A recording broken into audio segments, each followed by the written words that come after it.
மகாபாரதத்துல சூரிய தேவருடைய மகனாவும் யாராலையும் வீழ்த்த முடியாத தலை சிறந்த வில்லாளியாவும் சொல்லப்பட்டிருக்கவர் தான் கர்ணன். இந்த கர்ணனுடைய கவசத்தை அழிச்சு இவரை தோக்கடிக்கிறது அப்படிங்கிறது ரொம்பவே கஷ்டமான ஒரு விஷயமா மகாபாரதத்தில் சொல்லப்பட்டிருக்கும்.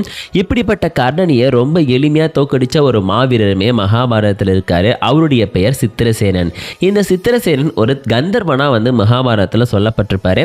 இவருக்கும் கர்ணனுக்கும் எதுக்காக சண்டை நடந்துச்சு அப்படிங்கிற விஷயத்த சுருக்கமாக பார்க்கலாம்.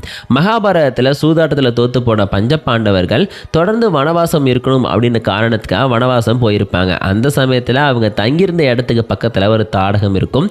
இந்த தாடகத்தில் கந்தர்வர்கள் தான் எப்போவுமே குளிப்பாங்க. இதை தெரிஞ்சிக்காத கௌரவர்கள் எப்படியாவது பஞ்ச பாண்டவர்களை கோவப்படுத்தணும் அப்படின்ற காரணத்துக்காக பார்த்தீங்கன்னா இந்த தாடகத்தில் போய் குளிச்சுக்கிட்டு இருப்பாங்க. அந்த சமயத்தில் அங்கே குளிக்கிறதுக்காக வந்த கந்தர்வனான சித்திரசேனன் இதை பார்த்து ரொம்பவே கோவம் அடைஞ்சிருவான். நான் குளிக்கிற இடத்துல நான் குளிக்க வேண்டிய நேரத்தில் நீ யாரா குளிச்சுட்டு இருக்க அப்படின்னு சொல்லி அவருக்கும், அதாவது துரியோதனனுக்கும் சித்திரசேனனுக்கும் கடுமையான போர் அப்படிங்கிறது நடக்குது.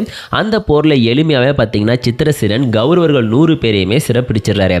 அந்த சமயத்தில் இவங்களை காப்பாற்றுறதுக்கு கர்ணன் வராரு. கர்ணன் தன்னுடைய வில்லை பயன்படுத்தி எவ்வளவு சக்தி வாய்ந்த அஸ்திரங்களை பயன்படுத்தினாலுமே அது எதுவுமே சித்திரசேனனுக்கு எதிராக எந்த விதமான சக்தியும் வெளிப்படுத்தலை.